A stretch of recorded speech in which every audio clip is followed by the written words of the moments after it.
Hello, my name is Robert Marcia, and I'm here with Bill Montana. Hey, how's everybody? Good. So today what we're going to talk about is the new gallery model for the Orphanage Gallery here in Dayton, Ohio, which is rather unique. But let's give a couple bit of background on us, and then we'll proceed ahead. I'm a former entertainer. I used to work around the country doing psychic gigs, and Robert here, my co-host, is a professional stage hypnotist who travels around the country doing comedy gigs. So yes, that's kind of who we are. But what we're going to talk about today is a new gallery model, and I think this is going to be interesting, Robert, because a lot of people have never. They thought a lot of this, what we're doing right now, they thought it was impossible. Really? Yeah. Wow. So this new model is kind of interesting. It's called the Orphanage. It's in Dayton, Ohio. It's in what's known as the Front Street Warehouses District. It's a bunch of it's basically a big complex, several very large buildings with a lot of workshops in them, like craftsmen workshops, basically. But there's a lot of artists and painters that have studios here. There's in the orphanage itself, in the building I'm in, we've got Dayton Digital Woodworking, which takes up like 4 or 5 places. We got the Shadowbox Guru, Greg, who's the other big inspiration for setting this hallway area up into a gallery. And Dave Brock Wood Designs, he makes high-end custom furniture. So what we did, and there's a couple reasons why this is a new gallery model, and it's really quite interesting.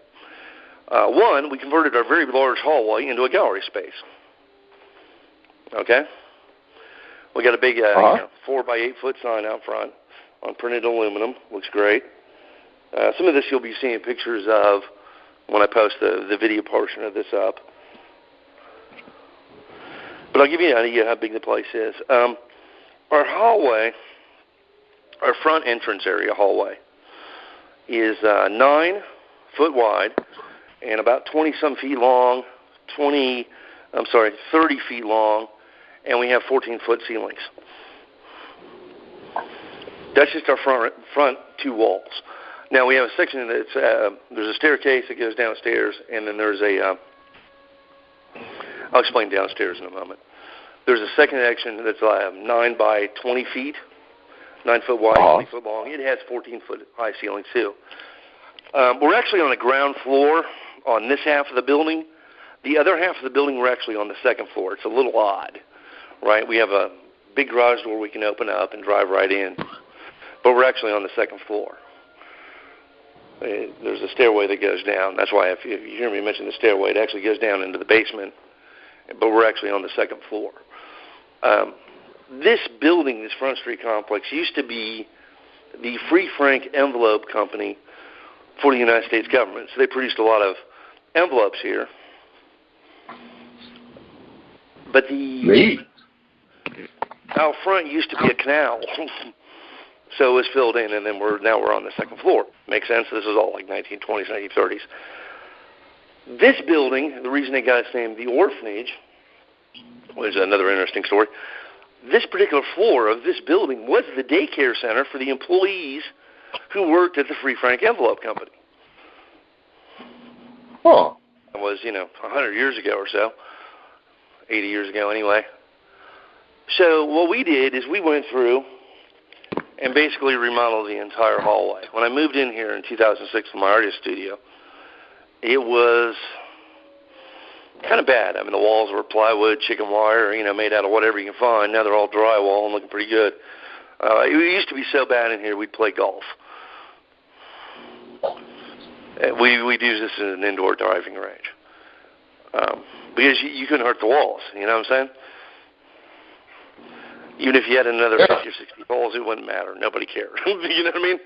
It just looked bad. So a while back, a couple years ago, we started this remodel project and put in a new, big wall section. We got one area, the gallery for Dayton Woodworking is oak doors, pocket doors that open up into the wall. Really beautiful. And then you got my wall. That's 14 feet high. It's all been cleaned up and painted. We got Greg's wall over there. That's all been cleaned up and painted. So the whole thing got basically a remodel on it. New drywall in the old electronic space. So, but here's what we did as a new model. Let me get into that. We took usable space. So this was just a big hallway, right? A big, dead, open hallway. We've all been renting here for quite some time. So and this hallway doesn't cost us anything, okay? So we opened it up as a place to promote cultural production. As the gallery sits, we're what we classify as a zero-profit gallery. All the remodel came out of our pockets. We don't charge artists to exhibit here, completely free. We don't take any cuts of their sales, completely free. And we don't have any submission fees, which makes it a very unique style of gallery. It also makes us so we can do basically whatever we want, right? Because there's really no money involved for us. So we can do this as a place to do cultural promotion, a place for people to come, a new artist to come, put up their first show maybe, and learn how a gallery operates. I mean, I've had galleries on and off since late 80s. But so what we got now is a very unique gallery model, right, where we can show massive works, which is actually kind of fun, right? We're not restricted on showing anything, really. Now, we do show a lot of new artists. We show a lot of established local artists. In February next year, we're getting ready to show, do an international show where we got paintings coming in from around the planet, which is kind of different, too. So with this gallery model, the reason it's really new and kind of fresh is because as the gallery sits, we're not trying to make money. We're actually doing the opposite. We're trying to build a place that artists can come, exhibit their work for like one day, pop-up, or, a longer duration show, and actually gain experience and attention to what they're doing, which I think is important in cultural production. But more so, they can meet the crowd, they can sell works, they keep all the money. That helps them pay for their studios, buy more artistic supplies and so forth. So this whole thing was about trying to promote a community scene wherein the whole focus is on cultural production, right? Handmade goods, paintings, and so forth. So now we're actually in our second year. Or we're coming up on our second year. I think we started this project last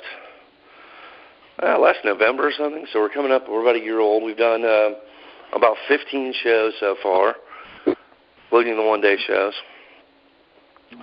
We generally try to do about 2 shows a month. So these aren't like long-duration shows. We're not going to, they're not going to be storage. Artists don't get to use us for storage for their big, massive works. It just doesn't happen. So it's a lot of turnaround. But what this turnaround allows us to do, which is really cool, is bring in more artists, show more works, and get more attention. Now, our average show, 100 to 300 people show up.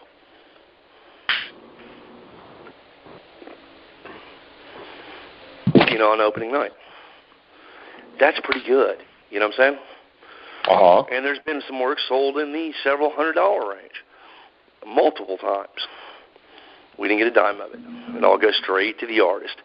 And I think that's what makes this a new model for gallery. Now, the other thing is we can use this as a training gallery, right? Let's say I got a group of MFA students that just got out of school. Well, they want to start hosting shows and show their stuff outside of, or enter the art world. Well, how are they going to do that? Right? Well, they're not unless they get really, really lucky. So I'm in a position to where I can go, I can say yes a lot. We can say, yeah, come on in, show your stuff, here's your day. Do an event out of it, but we can also teach them how to hang works, how to properly display works, and this kind of thing. And we can also do the same thing for guest curators, which is really cool. I can bring in a guest curator to the gallery where they do all the work, which is actually a lot of work. You keep the place clean and maintained and advertised and all that stuff. But you have a space where you have good-sized walls that you can start the whole process of curating maybe your first show. Now, what this does, in a great aspect, is also provides benefits to the more commercial retail galleries, right? Because the artists aren't entering in completely new. They have some knowledge base of how the whole system works. Because we run it like a professional gallery. We don't run it like an unprofessional gallery. But we run it so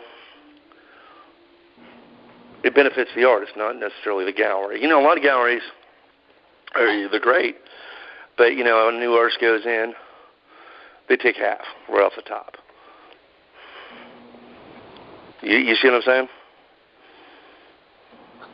Yeah, definitely. So we've broken that mold, right? Of what is acceptable, what is not acceptable, how much this is, how much that is. That whole structure has been broken down.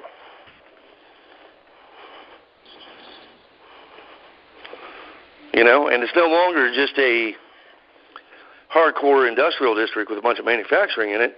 It's getting a community of around 80 to 100 artists. We've got, 8 or 9 other galleries in here. Not just us in this area. So what happened is it turns into an art hub. You with me? Uh-huh. So the whole area turns into an art hub. Now we have this thing called First Friday, which is the first Friday of every month. We do open studios and art tours, and galleries are open and so forth, which brings in quite a few people, right? But instead of having the old Dayton model where, we had an artist 20 miles away this way, one was 30 miles over here, and another one's 15 miles over the other direction, everybody was so spread out. If we look at that like coals in the fire, right, if we take a bunch of coals and we spread them all over town, what happens? The fire goes out, right? Right. But if we keep a lot of the stuff into a very close proximity, what happens? Something starts erupting, right? We start getting this blaze going, and which generates, a lot of people know they can come and buy original works of art for less than the price they pay at the big box stores. Most times. Which would you rather have? Some big box store stuff or something original on the wall?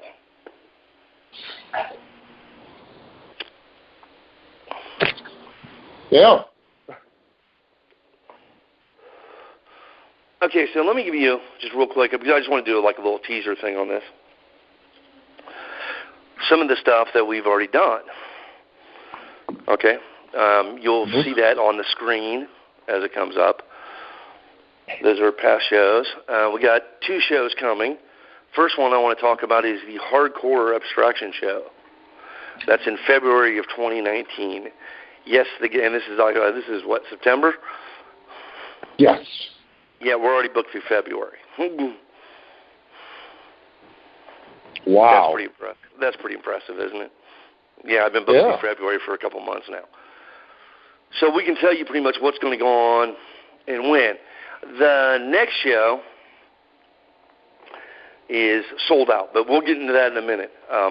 Because that's a kind of a crazy conceptual type show. It's really fun. The show after that in November is the Bird Show. That's going to be paintings of birds by Julie Riley and Janet, excuse me if I mispronounce your name, Gerlikov. Janet and Julie are going to be curating their own show right here, taking up all the walls, so they'll be filled with a lot of unique paintings. Now that's November. October, I'm going to back up. October, we have Lucy, sorry, I forgot your name, Lucy. And Liz does these little crazy little miniature paintings. And Lucy at one time was painting Juggalo culture. The Juggalo kids. Uh-huh. You know, the kids that paint their faces. She was doing paintings of those. And she had a couple shows, blew up, actually made it on MTV. It's crazy. She's from the UK. Oh, wow. So, yeah, that's going to be an interesting show. And then December's going to be a gift show. And then January, that's already booked. We got some artists tentatively on that one. And then, February is going to be the International Hardcore Abstraction Show. And that's got artists from around the world. We got artists from Germany showing in that. UK, Tom Wilmot is going to be showing in that from the UK. Lena Enza Megalita out of Italy. Jess Hansen out of Germany. Tom Phoenix out of Denton, Texas. We worked with Tom. Remember, we worked with Tom in Vegas. Tom's doing some artwork these days. So they're all going to be showing up here. Works are going to be showing up here in Dayton, Ohio. It's going to be kind of exciting. But let's talk about the Sold Out show, because that's the next show that's actually coming up. So let me cover one thing about the Orphanage. So the Orphanage, zero profit. Wow. We don't take any cuts. We don't have any submission fees. We're doing this to promote artistic cultural production. Right? I get to say yes a lot. I get to show a lot of stuff that a lot of galleries would say, "Oh no, we never. That's not realistic. We never show that here." Surprisingly, half that show sold. And the realist painter that they showed at the other gallery didn't sell.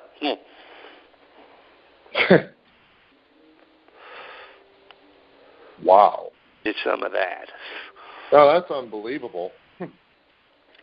Well, because we can show, I'm pretty much tuned into the art market, as you already know, but we can show stuff that other people would be afraid to show, right? I can take chances. It doesn't cost me anything. Right. But it still expands, it'll expand culture in the Dayton area. See what I mean?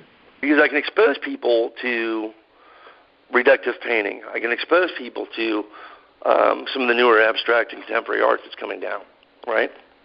Now, I'm not granted a lot of the expensive stuff's not going to sell here. We do have pretty much a bracket range that seems to be where works sell really well and then works down, but that's okay, right? Because our philosophy, which was really kind of unique in a way, can we do this without charging money? We don't need to take a commission, right?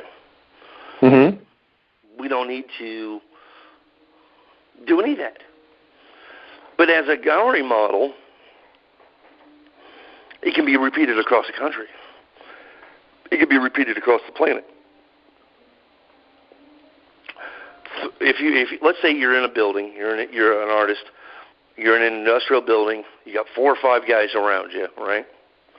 Maybe a couple of them are artists or they do some craftsman type stuff. And you got a big hallway. Remodel the hallway, make it not creepy. Pop up a gallery, right? Don't take any cuts. Don't charge anybody. Get the stuff out there so the people know it exists. The hardest part, really, for any artist these days, is what? Letting them know the work exists. Right. That's the hardest part. And we've already built a pretty good following. Now, let's talk about the Sold Out show. Are you ready for this one? This show is absolutely insane. I'm not even finished installing the show, and there's already 120 works on the wall. Wow. From a small handful of artists. We've got 15 works by Robert, which are range in size 12 inches by 24 inches. I got about 40 of my works out.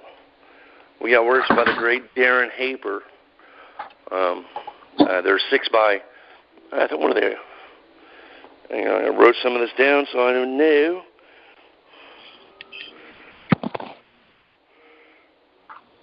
Six by 8.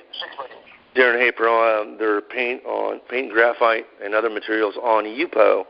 They look really cool, kind of an abstract thing. We got Janet Gerlikoff again. Her works are on clay board, 8 by 8. They're like plaids. She paints these plaid things. You'll see them on the screen during the video. It's kind of hard to explain this on the audio portion. But there's 13 of those, and then 4 12 by 12 pieces. We got 15 works by Scott Gibbs coming in that he created just for this show. I mean, his prices are normally way up there. We've got some large works that were donated over to benefit Dayton Society of Artists, which is down the street. It's a couple blocks from here. But here's the thing. Every work in the show, $25. Regardless of current market retail value. Wow. It's pretty insane, isn't it? That is. I mean, my works are, hitting $250, $325 for small ones right now. Darren's are up in the, $300 to $400 range. Janet's works, $75, $80. We got Brett. I forgot about Brett. Brett's got works up across the top of the ceiling. This show is literally hung from floor to ceiling, so I may miss some stuff, you know what I'm saying? I mean, I got works in all size ranges. Like, let me give you some of the ideas of like some of the stuff that's going to be in this thing for $25. It's 51 by 71. It's a surrealist landscape. This is what I'm going to call it. It's like a cityscape with robots. It's 71 inches wide, 51 inches tall, weighs about 40 pounds, and it's oil on canvas. Is in the show. And that's one of, I think, 13 works that are of scale. We got another one that's 48 by 58, 43 by 49, 50 by 50, 36 by 36 inches. All those works, those big ones are actually going to be donated. The sale of those is going to be donated to DSA to help them pay for some remodeling they're doing over at their facility. There's 2 other large works that I'm donating into the show, are 43 by 60 and 48 by 42. There's an unstretched canvas that is 65 inches by 63 inches that I'm also donating. I'm also donating a pastel. It's about 12 by 12 by Jan Jackson, who's an old Dayton painter here. We haven't seen much of her stuff lately. And there's a Chaldees raw piece of the Javor painters out of India. It's being donated, and it's already framed up for a really nice looking piece. So there's a lot going on, and there is a lot of work in this show. And I mean a lot. Wow. And it's all going to be, and some of these things are heavy wood frames. I mean, you couldn't even build a frame for $25. Right. Like one tube of the oil paint probably cost $25 because I know what he used. He didn't use cheap stuff. One piece has got a wood frame that's on a board that's been gessoed, well backed, properly stretched. It weighs probably 60 pounds. And that's not from wood, that's from the paint. Wow. The paint on this thing is just that thick. That's the sold out show that is going on September 7th, which is in about a week. It's pretty crazy in here, actually. And Brent's got a lot of work that are, 10 by 24 and wow, not bad. 24 inches. So I mean, this is all different medias, no prints. I don't think there's a single actual print in this work. There's some collage works in here. artistic collage.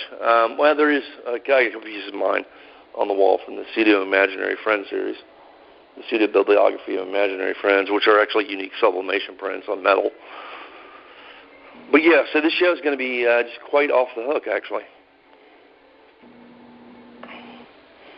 But yeah, that's the Orphanage. So the Orphanage is basically a gallery that was set up to promote cultural production and attempts to do it without money. Mm-hmm. It's pretty amazing, right? We've already had 15 or 16 shows. I'm losing count at this point. And, the winter shows, sometimes the traffic is, about 100, 150 people. That's in a snowstorm. The next couple shows coming up, going to have a lot of people here. But we got slots open if you're a local artist or you're, international artist going to be passing through Dayton, Ohio, wants to do a pop-up. We got a space. So, I mean, it's a unique model, right? Because we're not doing any of the traditional, monetary stuff. We don't have any submission fees. Basically, if I like you and I like your work, you're in. It's really that simple. Now, this is going to be this is the first recording in a part of a series. I want to just touch on this real quick and then we'll end. The other things I'll be talking about are, as a gallery curator, director, how to run this kind of thing. And then I'll be doing a series of stuff for new artists. Giving them some tips and tricks and, things to, get seen. And talk about some of the pitfalls and stuff like that. So, yeah, it's pretty exciting. It's very different from what everybody thought it was,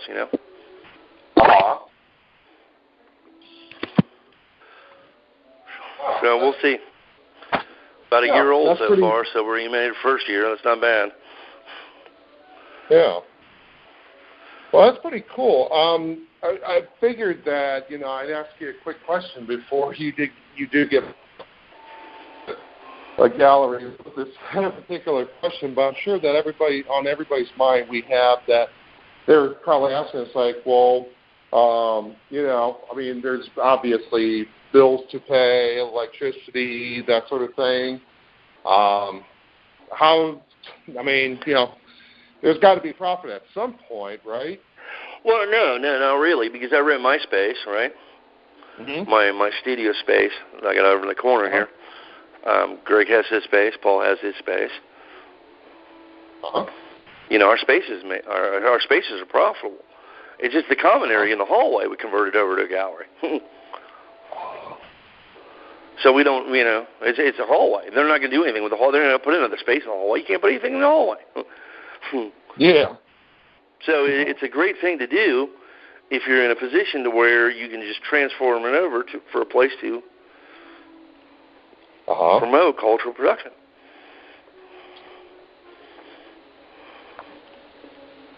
Wow. And, we started off doing, local stuff,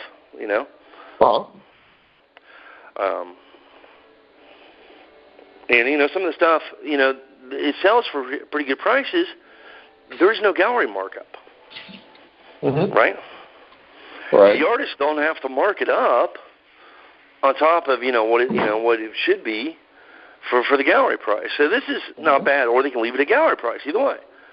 A lot of the people that are coming into that buy works, are buying it primarily to support the local artist anyway. So we're not trying to do the gallery thing. We don't really have an overhead on our hallway. That's all paid by our, rent from our building anyway. So it's just a unique, different type of gallery model. It does seem to be working. Now, I will say it is based on an early 1980s gallery model from New York City, which was, hey, we can put a gallery there. Let's put a gallery there.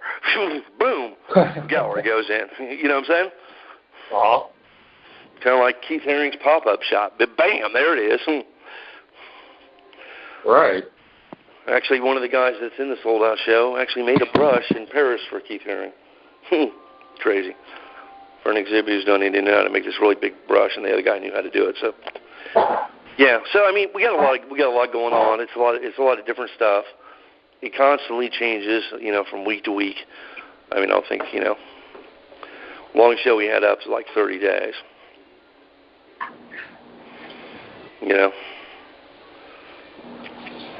Right. And for me, I get to look at a lot of cool stuff every day. Yeah. But we're always constantly promoting new artists, old artists, established artists, to everybody, really. Because I mean, when you draw together, remember the coals in the fire thing. When you put everything in a central hub, and this is one of the tips for a newer artist coming into this thing. When you get all the artists together in a central area, bigger things can start happening, right?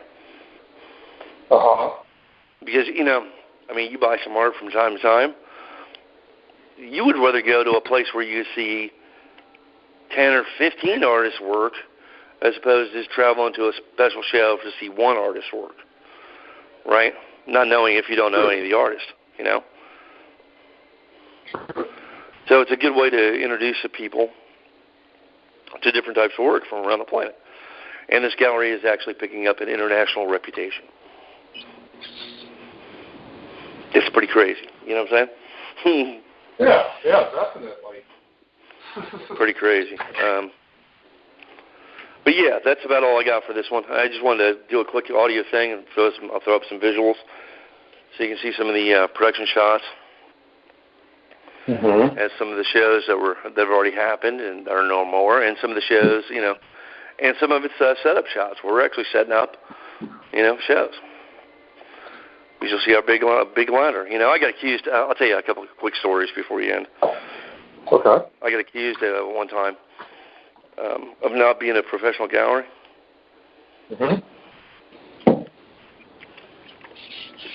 But one of the many haters out there, right? Or we got a metal step ladder. It's a walk up, where this big, like industrial things that moves around. Is like 8 foot tall. It's like $1,500. Yeah.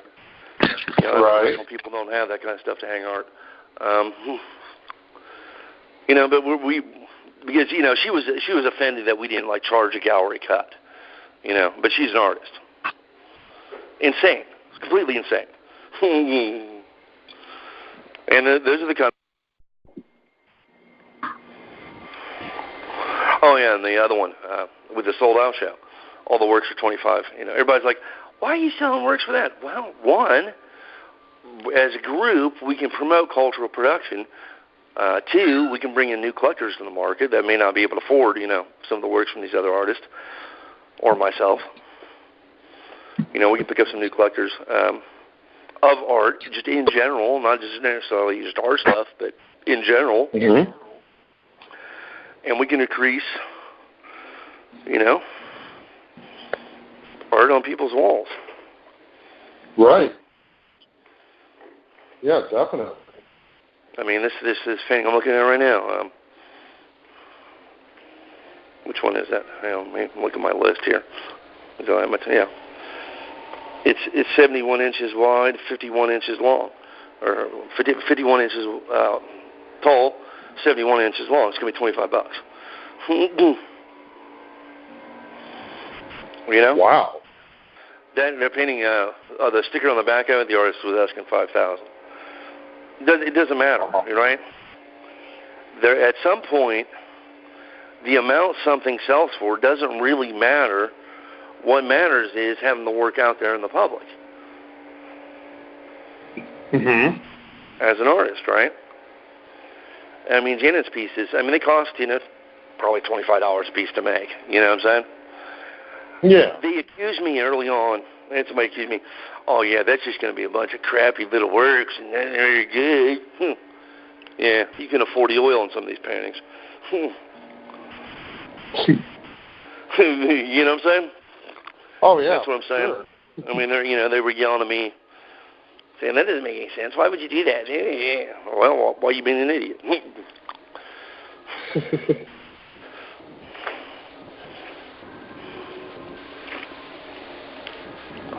Right, because we're going to increase our collectors. rapidly. Uh-huh. But we're not doing it. We're not doing it just for us, right? We're doing it to better the whole artistic scene in this area, and and around the place, because there's people coming in from out of state on this one. Uh-huh. I gotta get this place extra clean. It's kind of a mess. Yeah, but so I mean, I got a lot of work to do yet. But yeah, it's it is labor intensive, right? I don't get paid anything for hanging the stuff. I don't get paid anything for cleaning the gallery. We are literally doing this to promote cultural production. Now, our shows right now in 2019 are going to be a mix of local and international artists. Wow. How cool is that? You know what I'm saying? Yeah. We got a painter here in Dayton that does something similar to what this guy does in Berlin, Germany. I mean, completely different work. Right, but they're new emerging styles. They've never met each other. But, you put those two things together in a juxtaposition thing, like one on one wall and one on the other wall, and there's a new context that emerges, They start seeing this new style of painting emerging that nobody's ever seen before. How exciting is that? Yeah, not bad. I mean, the whole art market itself, right? Hmm? It's bigger now than it's been in decades. I mean, there's paintings selling regularly for $100 million.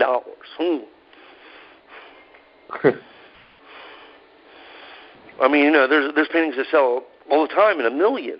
That doesn't mean a new artist is going to get $1 million, right? Uh-huh. But you got to start somewhere. That's right. And that's what this gallery was designed to do. This gallery was set up for people to literally start an art career. Uh-huh. And, as a training gallery, I'll mention this, we get to do a lot of different types of stuff. But I can have a new artist come in that's never really done a show before, and we'll talk to them for, a couple of hours, spend a couple hours with them, saying, well, if you did this and this, and maybe move this to this, it looks better, see that? And we'll explain some, cultural, visual aesthetics. Why does that look better there than there, when you're putting two paintings together? And this kind of thing. Stuff they're not going to learn in art school. A lot of stuff that just isn't taught in art schools anymore. They don't teach. Most of the art schools don't teach curation. They don't teach how to, at a gallery opening, how to interact with your people. Right? And because the gallery openings at the art schools are usually with people you know. Okay? Uh-huh. A gallery opening here, you don't know.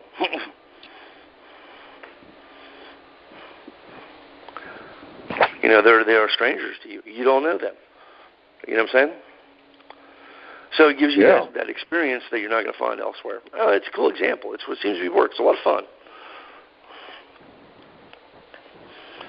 But yeah, we're doing some big things. I mean, it's big.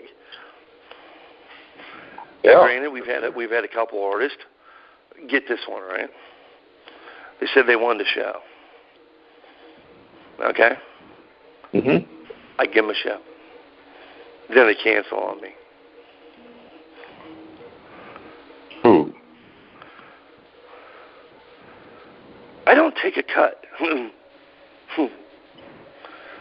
I put a crowd of, a couple hundred people in front of you.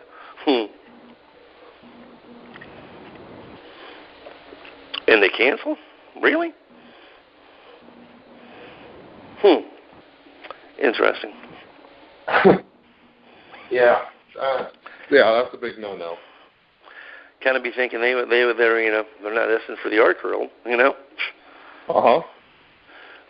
So what? You end up getting a major show one day, and then you're going to cancel on him too? Yeah, you're probably never going to get that far because I'm not going to show you again. Yeah. That's your chance. Right, for sure. Yeah, I don't know. What was his measurements? 9-inch hall or 9 feet hallways, average 10 feet hallway, 10 feet wide, 14 feet high, and 50 feet long to fill with your art. Yeah, bye-bye. Because, it's like I tell a lot of the new artists, look, there's a million artists better than you, and there's a million artists worse than you. Right? Mm-hmm. The ones that seem to succeed are the ones that do things. They're the ones that get off the couch, as we say in our show business. Mm-hmm. It's the same thing with this stuff, Yeah. The ones that make it are the ones out there doing something.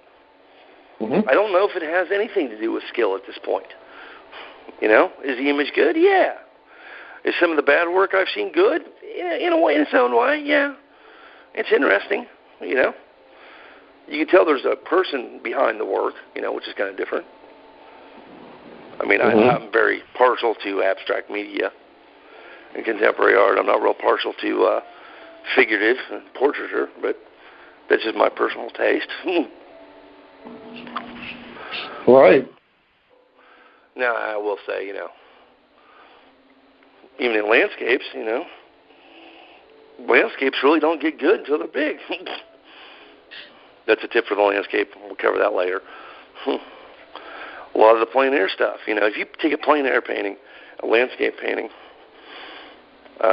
that's, usually 8 by 10 inches, little tiny thing, right? Yeah, that's cute. You take that the size of this big one here that's 71 by 52, it's going to get a lot more attention. It's going to be a lot more interesting, too. Bigger, in some cases, is better, especially in plein air. Now, I was talking to a friend of ours from, out in Texas. He was talking to the gallery. He's like, I can't sell small landscapes. You give me big landscapes, 8 foot wide, 6 feet tall, sold. Go figure. You know what I'm saying? Who would have thought it? But, that's the way the market is right now. Oh, yeah, definitely. People want something to fill a wall. More people are moving into these urban converted lofts and stuff, and they want something big to fill those barren walls. So big landscapes do that job very nicely and very easy to live with. Small paintings, sometimes. Yeah, a lot of time, yeah.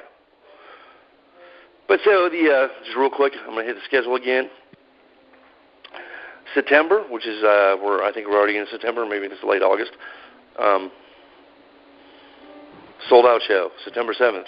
Opens at 5 p.m. to the public. One work per artist, per person is the restriction until 8 o'clock. Then it's buy as much as you want at the same price. Next month is October, is Juggalos, Fairies, and a Fortune Teller. My buddy Doug's going to be in here doing psychic readings with his tarot cards. Nice. That's in October. It's going to be a fun show. Yeah, Juggalos on one wall, little tiny fairy paintings on the other one that are absolutely extraordinary by Liz. She goes by a natural fucking fairy on Instagram. You can check her stuff out. And we're just doing it, right?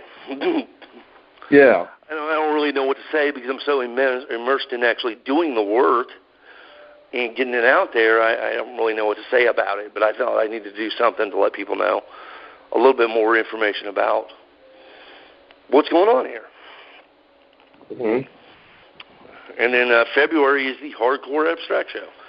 Now, if you check out the Bill Montana page on Facebook or my William Cunningham page, I go by Bill Montana. It's an old stage name, as opposed to Bill Cunningham, because I don't know how many of you heard WLW on Bill Cunningham show.